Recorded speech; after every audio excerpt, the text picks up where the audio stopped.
Welcome back, Silver Bull fans. Welcome back to Silver Bull channel. As you know, I do whatever takes my fancy on Silver Bull channel, and today I'm going to talk about myths of World War II. These are my 5 top myths of World War II. The first myth is that Pearl Harbor was a disastrously surprise attack. That's how it is often portrayed in the media, that it was a total surprise attack. Tora, films like that, Pearl Harbor, all lead us to believe that they just didn't know it was coming. It wasn't a surprise attack. The US had been wanting to go Japan into war, and hence why it made the oil embargo.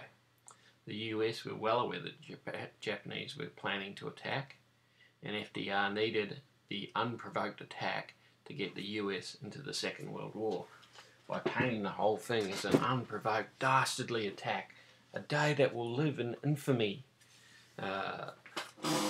December 7, 1941, FDR was able to go to Congress and, bar one vote, was able to gain every single senator's and congressman's vote for war. And the US entered World War II.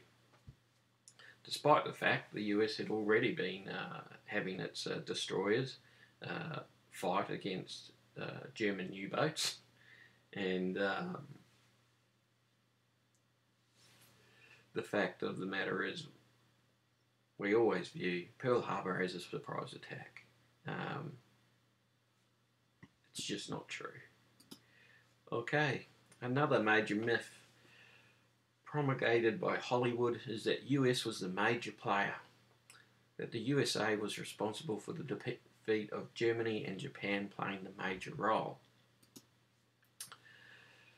The truth is the U.S.A. bore the brunt of the fighting in Europe, and events in the Eastern Front were by far the greater determining factor in the defeat of the Axis powers. When you look at the stats of the amount of the battles of the Eastern Front, battles like Kursk, Stalingrad, the results there were by far degree much more important battles. That's not to say the US played no role. They certainly supplied both Britain and the USSR with vital war supplies. But in terms of troops and who did most of the killing, Russia bears the role of the major player. The USSR, even Britain, is often given an underrated role. One of the major turning points, perhaps one of the first turning points in the war, was the Battle of El Alamein, which was British and Commonwealth, or Empire as it was known then, troops who turned back Rommel in North Africa, which happened before Stalingrad, and that also was a major turning point in the war, which hadn't involved the USA. Even in the fight against the Japanese, the Americans were not alone. They had Chinese allies, and they had the Australian allies, and certainly Australia in World War II in Papua New Guinea was the first nation to lead the fight. And if you look at some of the battles of that particular event, the US troops at first performed very poorly against the Japanese, and it was the Australians who were making the better progress, maybe because they'd been in war longer and the US was sending in what were basically green troops. And this isn't to diminish from the USA, certainly, you know, in battles like Guadalcanal and Battle of Midway and all that, the US showed that its citizens could become as patriotic and good soldiers as anywhere else in the world. But when you know, these battles, the island hopping of the Pacific, while ferocious and often seen as, you know, a, very difficult front. Um, if you just look at the numbers, they don't compare to what was going on the Eastern Front between Germany and the USSR. Well, Germany and its allies, we shouldn't forget the Axis powers actually consisted of more nations than just Germany. There was also Finland, there was Italy, there was Romania, there was Hungary, there was Slovakia. So Germany did have its own allies as well. All right, but you know, the Hollywood picture we get, you know, the D-Day landings, where the USA was the major player in the war. Well, even on D-Day, it wasn't the major player. It had two beaches. Two beaches were British, and the third one was Canadian. So, you know, even on D-Day, the 5 divisions that they landed, 3 of those divisions weren't American. 2 were British and 1 was Canadian. It would be correct to say that North America had the major role in the D-Day landings, because 3 of the divisions were North Americans, if you count the Canadians as North Americans, which of course they come from. But, you know, in those days they were part of the British Empire, although they had achieved Dominion status. This Hollywood thing we get bombarded with about the U.S.A. being the major player in the World War II is just not correct. It's false. Alright, another myth we have is that 2 nukes ended World War II. That the 2 nuclear bombs dropped on Hiroshima and Nagasaki made Japan accept unconditional surrender. The fact of the matter is that, in reality, Japan's surrender was due to the USSR declaring war and successfully invading Manchuria. Japan had to that point been relying on the USSR to arrange a brokered peace deal. I don't know what fairyland Japan was living in, but at that time they still believed, with the kamikaze pilots, with all the Japanese people fighting the US, that they'd make it such a bloody victory over mainland Japan that the US wouldn't do it. And we've got the view that dropping these atomic bombs, wiping these cities off the face of the map, was the determining point in changing Japan's mind. To say it wasn't a factor is wrong, but to say it was the factor is also wrong. You've got to remember Japan had Tokyo firebombed, which killed as many, if not more, people than the nuclear bombing of Nagasaki and Hiroshima. And the thing that really was the final nail in the coffin for the Japanese, and this is from their own records, was that the USSR declared war on them as well, and they realised that they just could not have any hope of holding on to their Asian gains, i.e. all the, you know, at that time, Japan was overlord of Korea, Manchuria, and had vast swathes of Chinese territory as well. And it had been hoping to at least keep on to some of those gains, whereas accepting unconditional surrender meant they would be told what they could keep and what they couldn't keep. And basically they were returned back to their national boundaries.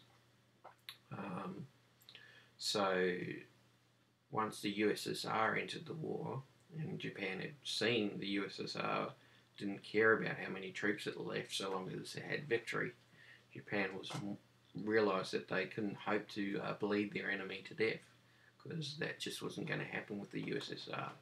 They didn't care if they lost 1 million, 2, 3, 4 million people. They'd keep fighting till they won the war. You know, Stalin was ruthless in that regard. The Americans were a bit more circumspect about their casualties. Okay, and another myth of World War II, that was Hitler was the greatest, or the biggest killer of the 20th century.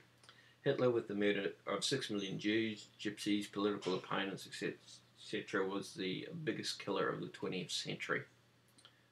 Well, in truth, Stalin made Hitler look like an amateur. Stalin has estimated deaths of 20 million people in his purges, famines in the Ukraine that he engineered. He just made Hitler look like a rank amateur when it came to mass murder. And both of them, are just made to look slow, because Mao made them both look slow with estimated deaths between 40 and 80 million on his slate. So when we think of the 20th century, if you're told, oh, Hitler was the biggest killer of the 20th century, he wasn't. Yeah, he was a murdering psychopath and deserves to be despised. But don't rank him to be more than he was. Stalin was far more ruthless than him, and Mao was even more ruthless.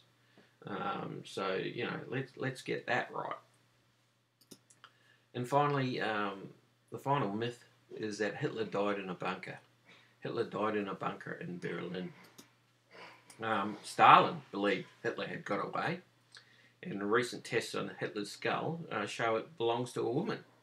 So this proof that they had that Hitler's died, Hitler's body wasn't even Hitler. It was DNA shows it belongs to a woman. Even Eisenhower in 1952 said, "We have been unable to unearth one bit of tangible evidence of Hitler's death."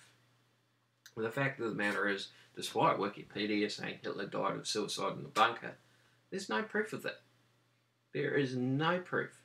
There is, where some people argue there's not even enough to pay out a life insurance policy, which means there's not even a civil standard of proof, let alone a criminal standard of proof. The fact of the matter is,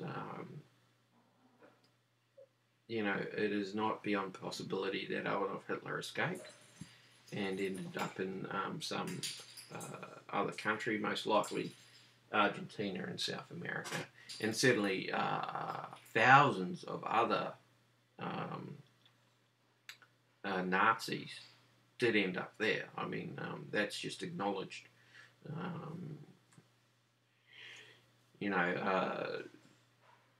The state of Israel sent agents into some of those countries to get some of them back. Eichmann, who they managed to,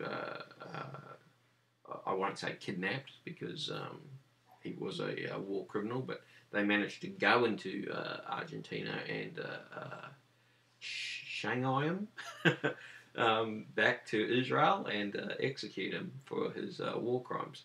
Proof that many of these SS, Nazis had managed to get away. Well, if the lower tier guys had managed to get away, surely the leader of the whole show, with all the resources at his control, would be able to stage a suicide with one of his many doubles and, escape. Personally, Hitler, who really, he had a mistress, Eva Braun, but really couldn't give a damn about her. I would think to save his own hide, he would quite willingly get her to take a piece of cyanide, stick a dummy in the room, his double in the room, have him shot, and then disappear up the other exit into the room. You've got to remember that no one was in the room when this happened, that they've stayed outside, heard the gunshot, and even then didn't go straight in. They waited 10 minutes or so, and then have gone in and seen the results. And it's likely that they didn't closely examine the corpse. They've just allegedly dragged the corpse straight up to the entrance with shells and bullet fire ranging around, quickly doused them in petrol, and then, seen them burn, give the Nazi salute, and left. it's quite possible that even people who were close to Hitler wouldn't have had a close examination of this corpse. And you've got to remember the corpse was somewhat mangled anyhow with a bullet hole, so they're probably not going to look at their beloved Führer and double check that, you know, this is the right person. So you've got a perfect scenario for setting up a stage scene while the, you know, a magician's trick where you have everyone watching one thing, believing one thing's happened, with only a very small person, Hitler, and probably, you know, one or two assistants, sneaking out the back door. All right, those are my myths of World War II. Hope you enjoyed it. Feel free to put comments below. Please stay away from the racist rants if we can, and the anti, you know, the Nazi versus Jewish rants that we get. Feel free to talk about the myths and your opinions on them. That's fine, but try to keep it, you know, above the belt. That's Silver Bull Channel signing out.